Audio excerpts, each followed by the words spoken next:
The high-end travel market is worth a staggering £600 billion.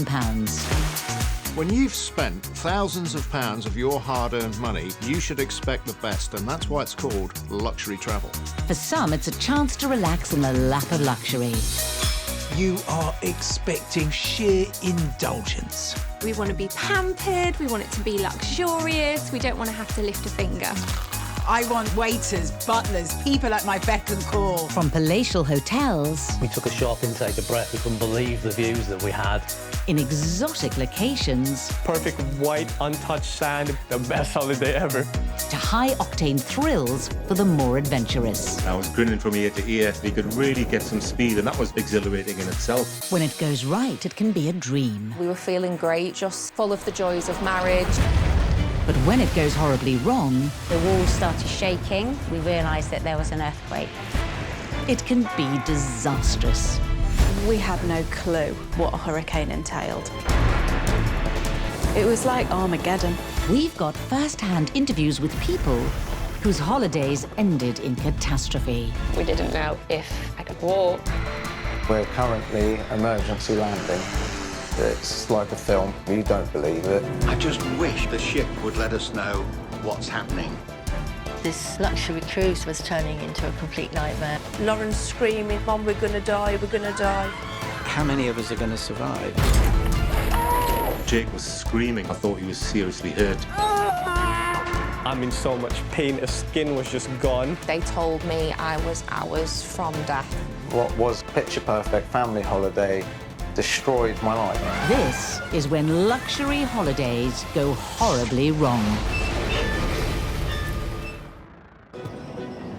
Many of us dream of ditching our jobs to head off to exotic, far-flung destinations and live the life of luxury. For some, this dream is a reality. I'm Ian. And I'm Nikki. We decided to leave our jobs in the corporate world, and we have been travelling around the world over the last 7 years. This globe-trotting pair have been living their best life, and on one occasion they were offered a 5-star holiday they couldn't refuse. We got the opportunity to house and pet sit on Tortola in the British Virgin Islands for some friends of ours, and we headed out there. Looking after cats in a luxury Caribbean villa, what's not to like?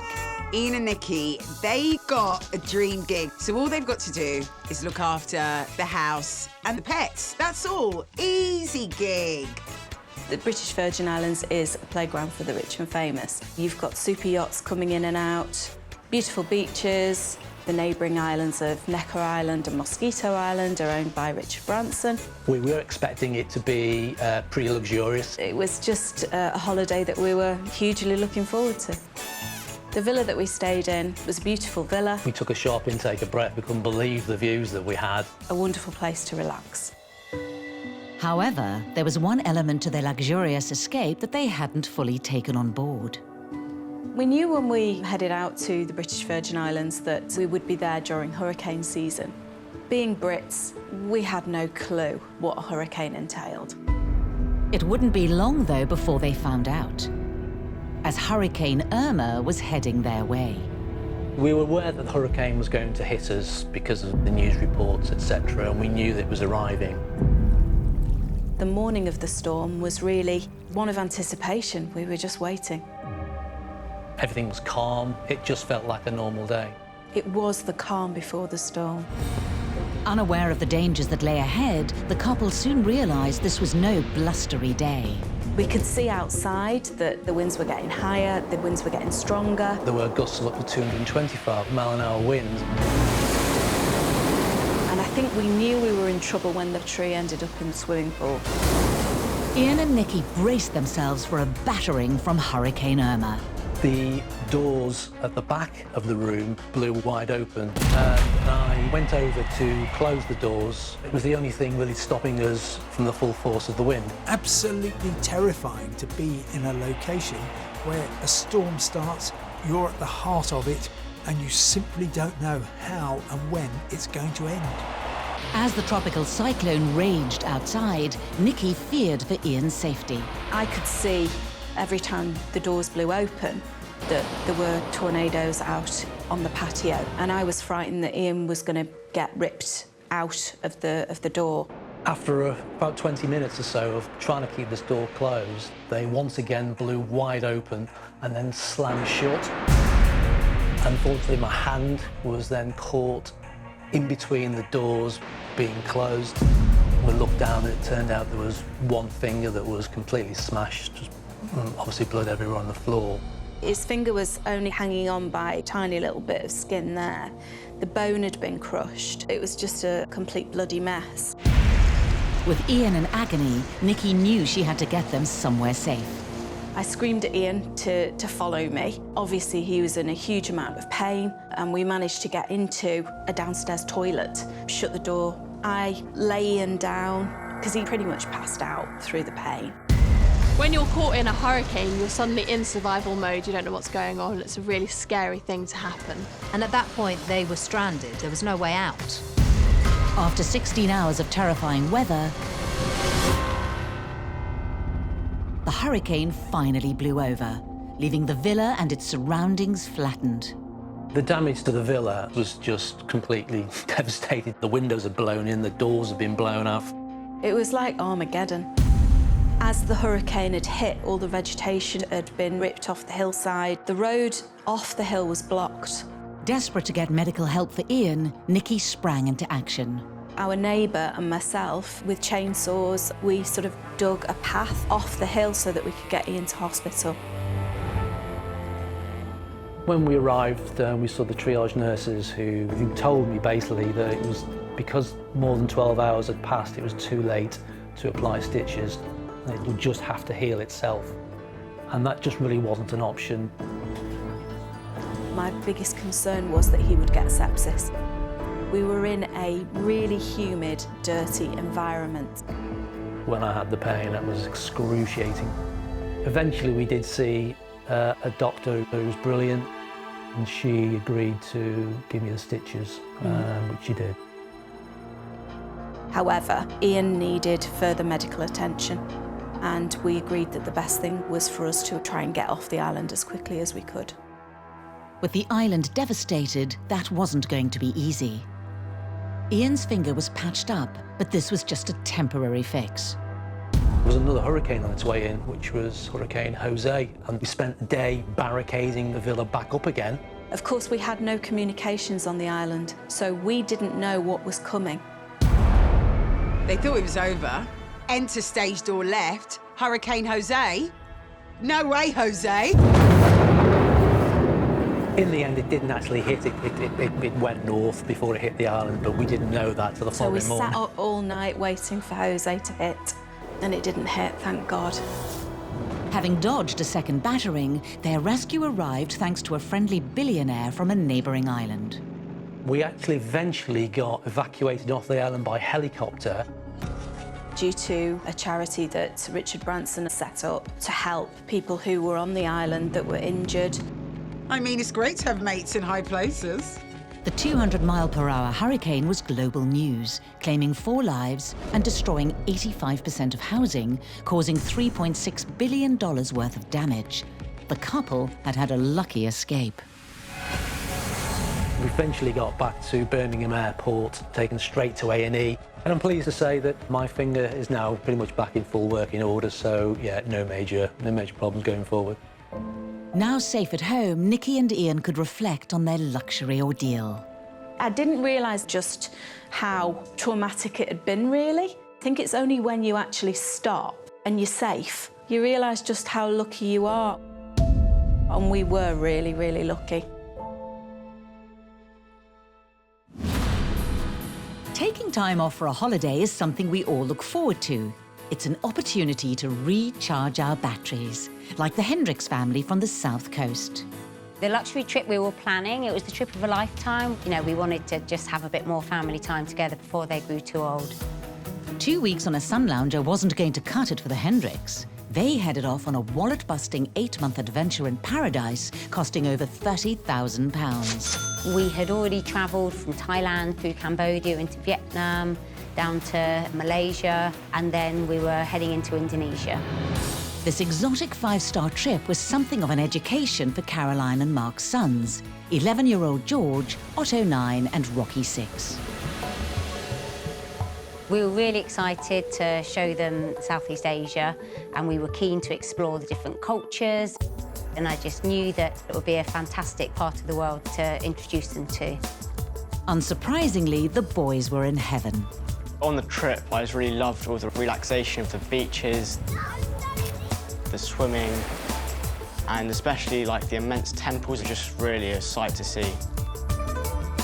The family's luxurious expedition eventually took them to Bali.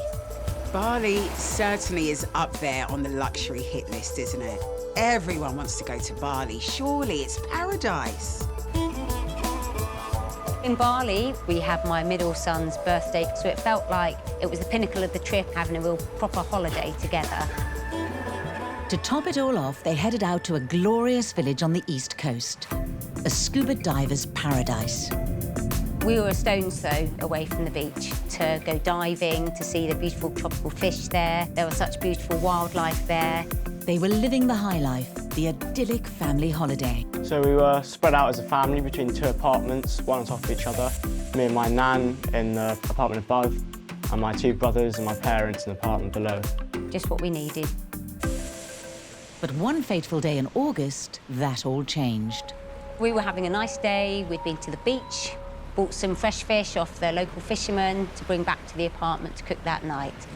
We were downstairs at the time with my husband and my 2 younger children.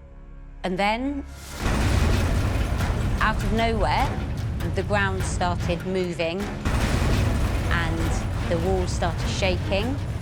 And in that moment, we realised that there was an earthquake. Earthquakes are a terrifying thing. We're not used to them back home. So when they first happen, they can be completely unsettling. I was in a state of panic.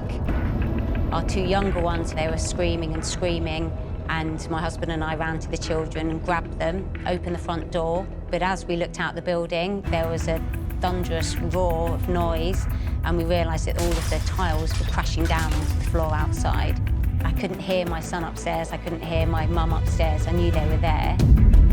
The sheer terror of not being with your family when something unimaginable like an earthquake is happening around you, it's so awful, it just doesn't bear thinking about. This was a mother's worst nightmare. When the earth split, I thought that I could have died. Their paradise had turned to purgatory. This was a living hell. I needed them back, and so we eventually, when the tiles had stopped falling, we went outside and we started shouting and shouting. The uncertainty was agonising for Caroline and husband Mark. Thankfully, they were safe. We saw my mother and George picking their way down the staircase over the debris, over this huge lump of concrete that had fallen from the roof and had crushed the metal railings. And once we were reunited as a family, we very quickly made our way out to the road to see where and how we could escape from this place. And it was at that point that we heard people around us saying, "Tsunami, tsunami."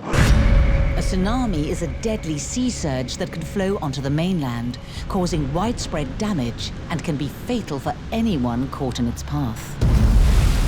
When people start saying tsunami, tsunami, you're filled with utter fear and dread.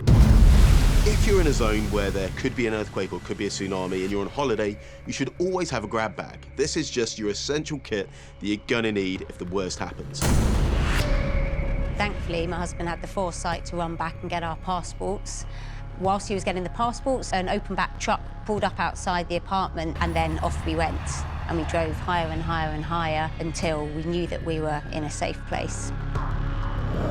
Thankfully, a massive tsunami didn't materialise, but the earthquake claimed over 500 lives and injured thousands across Bali and nearby Lombok. This natural disaster hit the headlines. In the coming days, I really realised the magnitude of what had happened, and it made me feel relief that we really got lucky.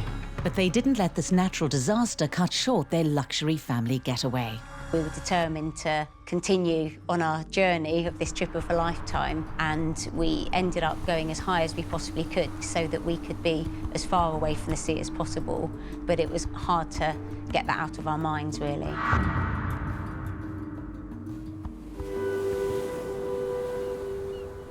Being so close to sea in Brighton, Didn't feel safe for weeks after. All the experience of the shaking ground, the trauma we saw, you don't get over that easily. It feels like there could be a tsunami at any point.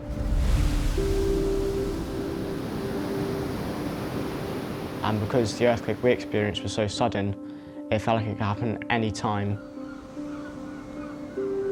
After such a traumatic experience, the poor kids, they're traumatised, you know? They hear a creak in their bed bunk and they're worried, and it's just not something you want them as children to associate with this dream adventure that they were supposed to be going on. What we saw and what we felt, it doesn't really leave you. Even talking about it now gives me goosebumps.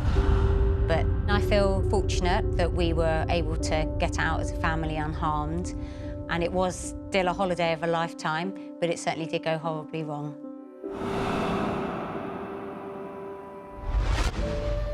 A cruise is a great way to reach far-flung destinations where you can experience exciting new cultures and cuisines, and they don't come more unique than the Far East. Japan is an amazing country. I love it from end to end, from east to west, north to south. Just a bucket list destination for so many people. It really is a dream place to visit. There's loads of ways that you can explore Japan, but a cruise is brilliant because it is, of course, a network of islands. And that's exactly why Sally and David Abel had chosen it as the destination to mark a very special occasion. For our 50th wedding anniversary, I'd put quite a few months planning for a special luxury cruise. 5-star hotel quality with an itinerary that was to die for. On board a luxury cruise ship, especially in the Far East, you really should be expecting a very high level of service and really a wonderful time.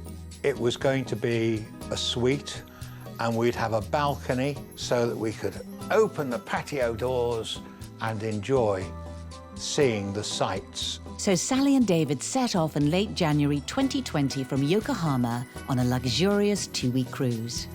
Oh, it was absolutely fantastic. Every port, without exception, was fantastic. We love the whole experience. The cruise was going swimmingly, but on the return leg of the journey, things dramatically changed. I just wish the ship would let us know what's happening. On the worldwide media, I'm reading that there are some passengers who are being taken to a medical facility off the ship. Now, whether that is true or not, I don't know. Instead of going off to do the tour that we had arranged, all the passengers were escorted off the ship to where the health authorities were. There were Japanese soldiers on the ship watching us go off and making sure that we were masked up. And we had our temperatures taken and tested. They took our passports off us, which did concern me. We just didn't know what was happening. Unbeknownst to the passengers, someone on board the ship had been infected with a dangerous new virus, COVID-19. Sally and David happened to be away on this trip of a lifetime at probably the worst possible time because it really was the start of the pandemic. The trouble with cruise ships is that you're dependent on what other passengers have brought on board, and unfortunately these things are all too easy to transmit. As the ship eventually headed back to port, there was more bad news. 6 o'clock in the morning, the captain came on the tannoy and woke us to say that anybody that was around the ship, would they please return to their cabins because we were in quarantine and we'll be in quarantine for 14 days. It was frightening. It's amazing how quickly things can go from a luxury cruise to a prison. You don't even know what you're suffering from, and nobody is giving you any answers. With the 3,711 passengers and crew now confined to their cabins, Sally and David started documenting their ordeal on camera and sharing it to their social media. We are now dockside in Yokohama Bay. I started putting video messages globally to let the world know what was happening. We've got no alternative. We have to remain in our cabin. It's not by choice.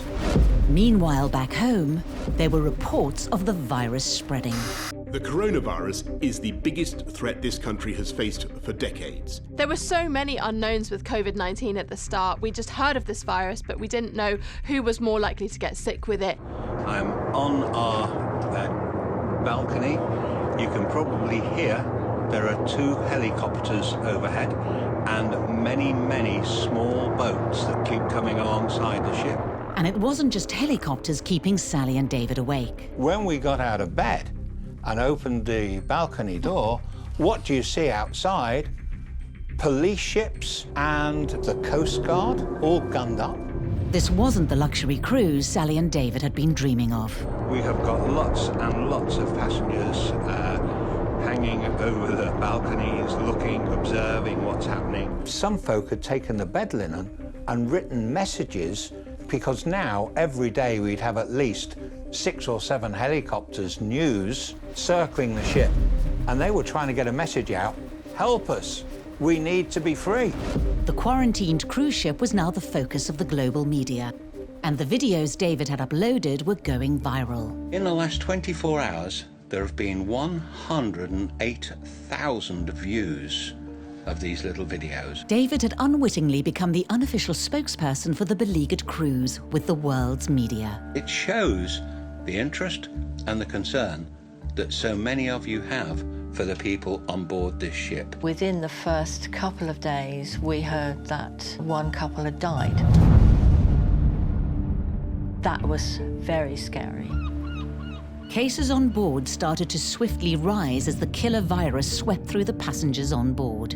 We think this thing that's going around, it's obviously more than we imagined. It's not just a flu. I can't imagine how terrifying it must have been in February 2020 when you're told that you are suffering from a virus that is yet completely unknown to the rest of the world. Especially on a cruise ship, which is by nature a very confined space. After a week, the isolation started to take its toll on David. I'm having a hell of a day, it's got to me. I'm just being honest with you, I'm not looking for sympathy, I'm not trying to be over-dramatic. It's just been a bloody tough day. It's a really nightmare situation having to quarantine. You're stuck in your cabin, there's nothing you can do, and the uncertainty of that is far from the luxury holiday you were hoping for. We both developed a cough. We were both in denial at the time. This cough is the air conditioning, it's nothing to do with the virus. We didn't accept that this could possibly be COVID. But it was. They both tested positive for the virus and were rushed to a Japanese hospital. This luxury cruise we'd had was turning into a complete nightmare. I was fighting for every flipping breath. I've never experienced anything like this in my life. It was just horrific. With little known about the full effects of the disease, it was touch and go for David. I was so breathless, I could hardly talk. And my emotions got the better of me. Yeah, I was very tearful. Just couldn't understand what was going on with my body.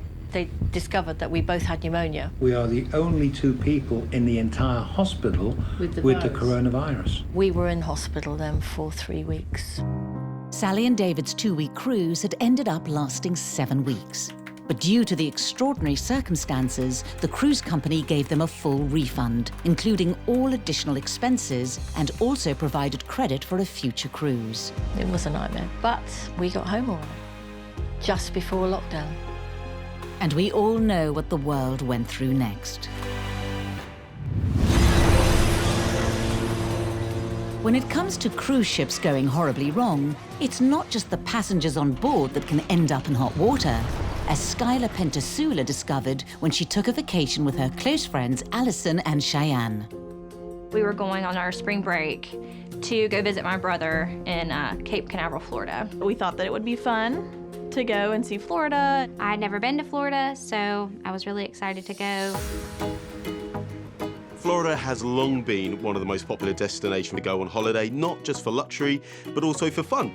Cape Canaveral in Florida is the disembarking point for many luxury cruises. Cape Canaveral has a really big cruise ship port. Lots of famous cruise ships like Carnival and Disney and all that go through Cape Canaveral. And one luxury cruise liner posed a real danger to life for these 3 holidaying girls without them even being on it. The day we got there, we went to go jet skiing.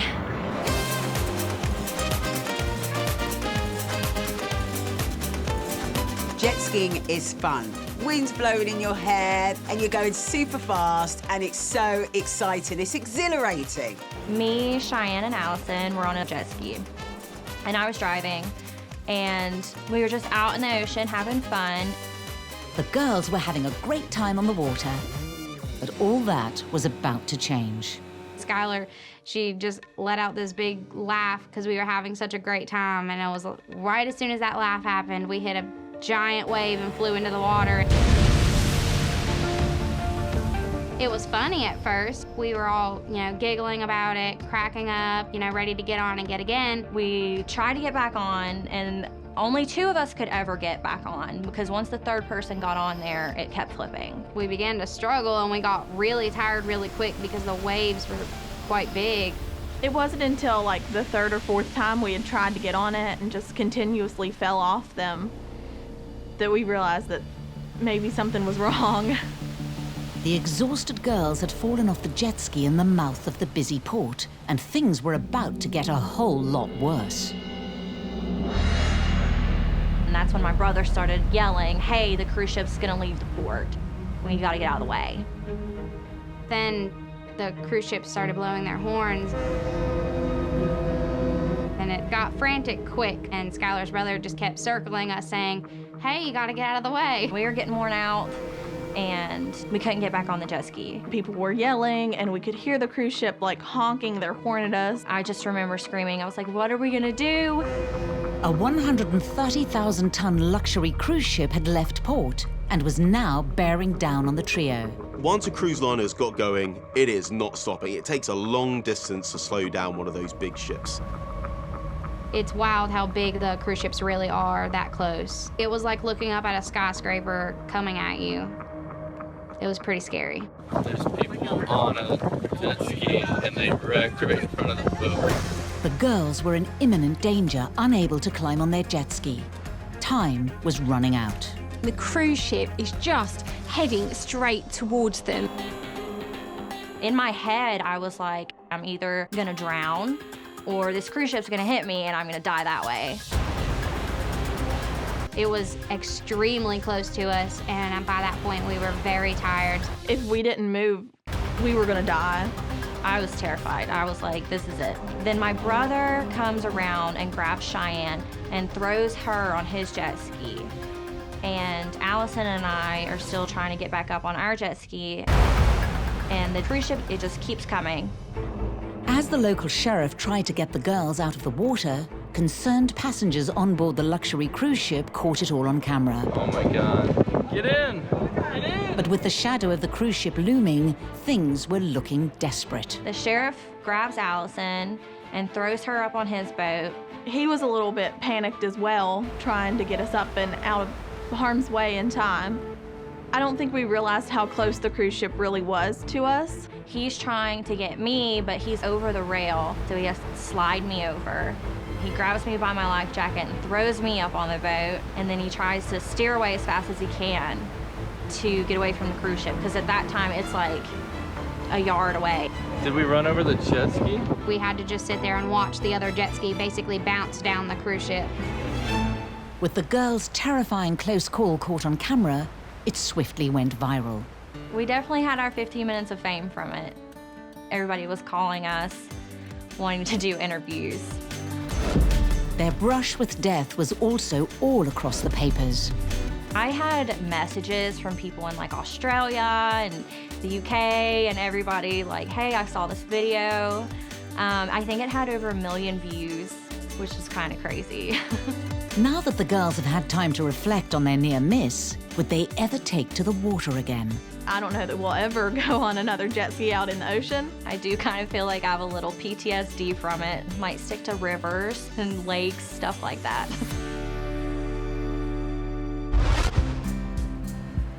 Choosing the right destination for your honeymoon is almost as important as tying the knot itself.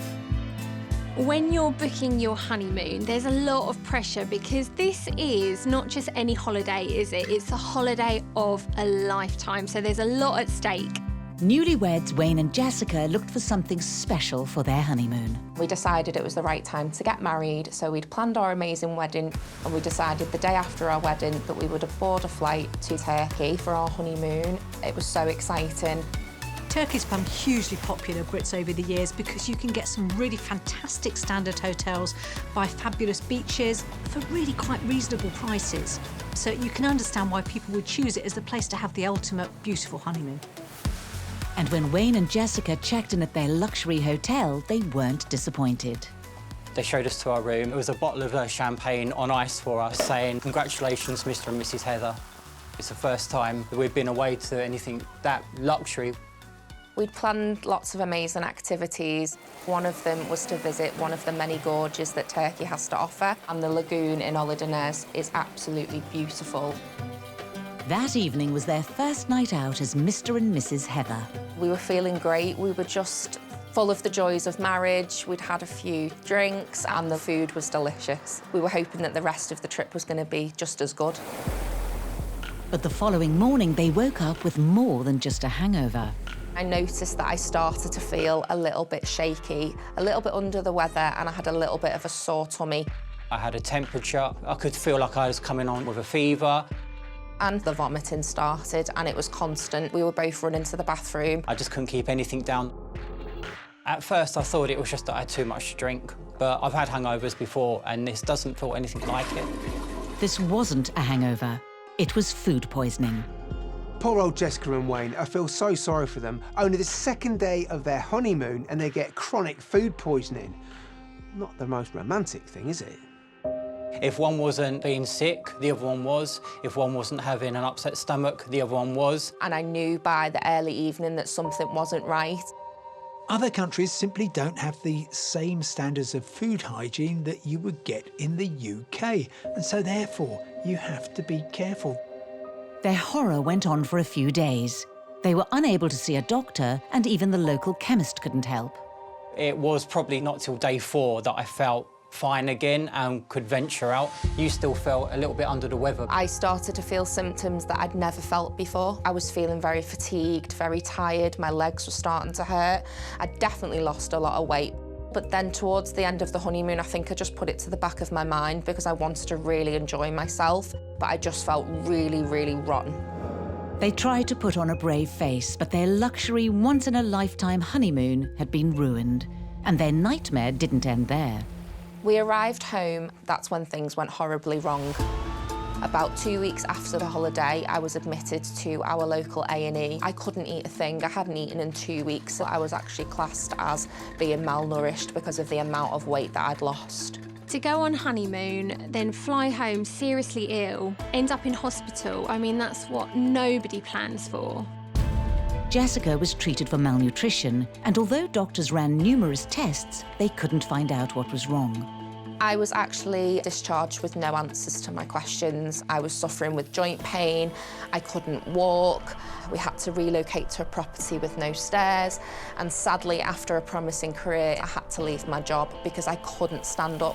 It got bad to some days where I had to stay in bed all day, and that was the same situation for the next 7 years. Throughout those years, doctors continued to search for an answer to Jessica's debilitating symptoms. They tested me for all sorts of conditions with blood tests, x-rays, brain scans, and they narrowed it down to this very rare condition called Behçet syndrome. Behçet syndrome is a rare and poorly understood illness. Some experts believe that it's an autoinflammatory condition where the body's natural defense mechanism mistakenly attacks healthy tissue. Wayne has had to become my carer because on days where my conditions are affecting me badly, I can't get out of bed, I can't dress, I can't brush my teeth. Simple things that we take for granted every day. Jessica began to record her continuing battle with health in an online vlog. Last night I did actually try a little bit of mash and gravy, but as usual, within seconds, it didn't stay in my digestive system very long. I'm just sick of lying here. Brilliant thing about Jessica is she's helping others by raising awareness on her YouTube channel. Her condition was affecting her digestion, so much so that eating became a major struggle for Jessica and her weight plummeted. On one occasion, she was so weak they called an ambulance. When the ambulance turned up, they told me I was hours from death. I can't eat full foods, which is really upsetting. I was severely malnourished. But luckily, having a few weeks in hospital, my weight started to regain and I was able to start the treatment of plasma exchange. Doctors felt that blood plasma exchange therapy could alleviate symptoms of her condition. But during one procedure, Jessica suffered a life-threatening reaction. One fateful afternoon, I actually had a really bad anaphylactic shock. Within the space of 15 minutes, my face had all swollen, my tongue was big, and then the panic set in and my throat started to close. Kept drifting in and out of consciousness. And I think I remember grabbing one of the doctors and just said to her, please don't let me die. Please, please, please, I've come too far with my treatment, I want to live. Thankfully, a shot of adrenaline brought the reaction under control and Jessica recovered. However, she now lives in fear it could happen at any time. I feel on a daily basis it's a struggle, and I suffer because I was given this treatment that is the only treatment they can give someone for these conditions. And then the one treatment they give me led me to be minutes away from death. It's really hard, really, really hard. What triggered Jessica's Behçet syndrome is unclear.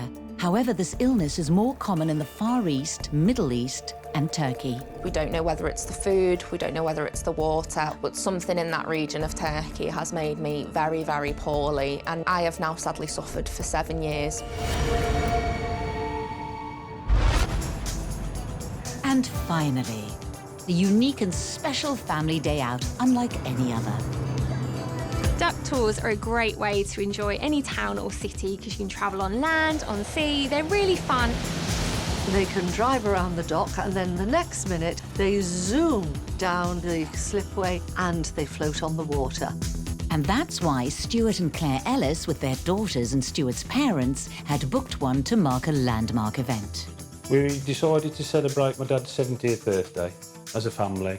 So we decided all to go to Liverpool for the weekend, and we were hoping to see as much as we could sightseeing. Liverpool, the most wonderful city in the world. We have amazing sights. The river is iconic. We've got the Three Graces, we've got the Liver buildings, the Museum of Liverpool Life.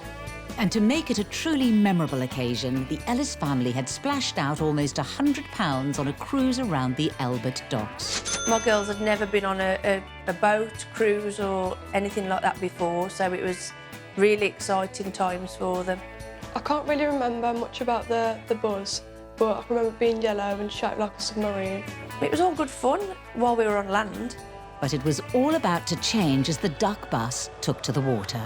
As we entered the dock, going into the water, everybody cheered. It was like, wow. I was sitting next to the window and I remember putting my hand outside like the window and touching the water. The bus started to go around the docks and show us a few more sights while we were on water. But as the duck bus headed back to land, it all started going horribly wrong. As we were about to come back out of the water, it rolled back and it made such a noise. We knew at that point that there was something wrong with this vehicle. But somebody at the back of the bus then said, there's water coming in. The duck bus was filling up with water really quickly. We all was really scared. The kids started screaming. I thought I was going to die. Before I knew it, my father-in-law had already gone through the window and Stuart followed him. Stuart's quick-thinking father made his way onto the roof of the bus and started deploying buoyancy aids. It was filling up quite quickly. I was kind of up to my waist. I really did think, this is going to be it. We're all going to die. Lauren's screaming at the top of her voice, Mom, we're going to die, we're going to die. I was panicked for my sister and it was making me panic as well. And I just thought to myself, oh, we're going to drown. But Stuart's instincts kicked in and the race was on to save him and his family. I can remember my dad lifting me on top of the bus. It was freezing and all my clothes were sticking to me. I just kept thinking in my head, someone's going to come and help us. Imagine being on a city tour of Liverpool and then 1 minute you're ogling, you know, the Albert Dock and everything that's around it, and then the next minute you're in the water, you're freezing cold, you're wearing your heavy clothes and you're trying to grasp a life jacket desperately. When we were all in the water, I just felt that was it. The water was really, really cold. I was really, really scared for my kids. But there was hope on the horizon. I could just see a barge coming towards us from a distance. When I saw it coming, I thought, we're going to be rescued now out of the water. Everyone rushed to the rescue. People grabbing the life rings and throwing them out into the water. We were able to swim over to the barge with the buoyancy aids. I then got the children out first. I then went back for my mum and brought her over as well. Once she was safe and Claire was safe out the water, I went back to see if I could get anybody else. And there was actually somebody stuck in the bus. So I sort of went there and stayed with him until the rescue service were there. Emergency services had arrived on the scene and were now in the process of attending to the terrified passengers. Once Stuart and his family were safely back on dry land, they were checked over by medics. Words can't describe how happy I was that they were safe. The Ellis's brush with death soon hit the papers, with 27 passengers taken to hospital. When this happened, it was really big news and it caused a lot of controversy and a lot of question marks about the safety of these vehicles. The duck tour operators claimed that a tyre submerged in the dock had wrapped itself around the propeller, causing the vessel to sink. But following the incident, an official investigation found the amphibious vehicle had lacked the required amount of buoyancy foam. Come over the other side of the walkway, please.